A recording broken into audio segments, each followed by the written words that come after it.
In May of 1965, a horrific discovery shocked the city of Darwin, Australia, and captivated the nation. A newborn baby boy, dead and decomposed, was found wrapped in brown paper and newspaper sheets inside a parcel at the Darwin Post Office.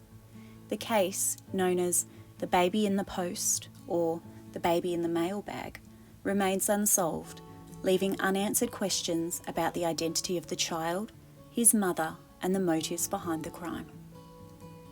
On the 11th of May 1965, John Polishuk, a post office worker in Darwin, opened a parcel that had been left unclaimed. He opened it because it was emitting a strong, putrid odour and had begun to seep fluid. What he found inside was unthinkable: the decomposed body of a baby boy. The parcel had travelled 3,540 kilometres from Melbourne, where it had been posted on the 3rd of May 1965 at the Russell Street Post Office. Addressed to a J. Anderson at the Darwin Post Office on Nuckley Street, the package's sender was listed as J. F. Barnes from Mentone, Victoria, an address that would later be discovered to be fake. The baby, still wrapped in recent Melbourne newspaper sheets, had died from strangulation. A nylon stocking had been tied tightly around his neck 3 to 4 times. Police concluded that the baby had only lived for a few minutes to a few hours after birth. His umbilical cord was still attached, confirming that he had not been born in a hospital.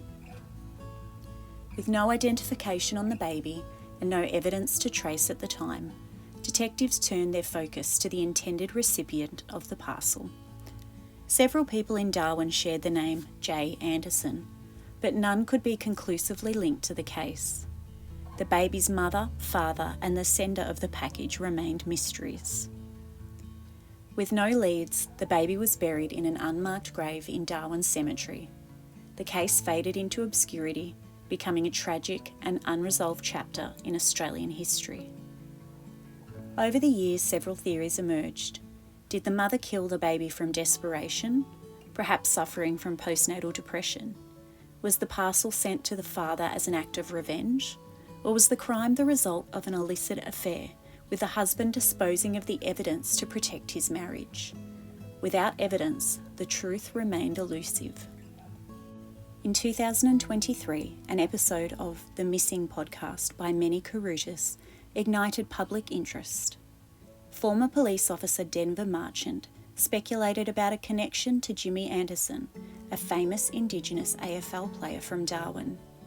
Jimmy's name matched the J. Anderson on the parcel, and Denver, who knew him personally at the time, believed he could be involved. Jimmy's daughter, Amelia, stepped forward to provide her DNA for comparison, as she admitted that her father was known to cheat on her mother throughout the years. She also stated that their family was the only Indigenous Anderson family in Darwin at the time.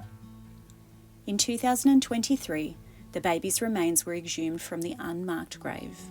DNA analysis revealed that the child was not biologically related to Jimmy Anderson or his family.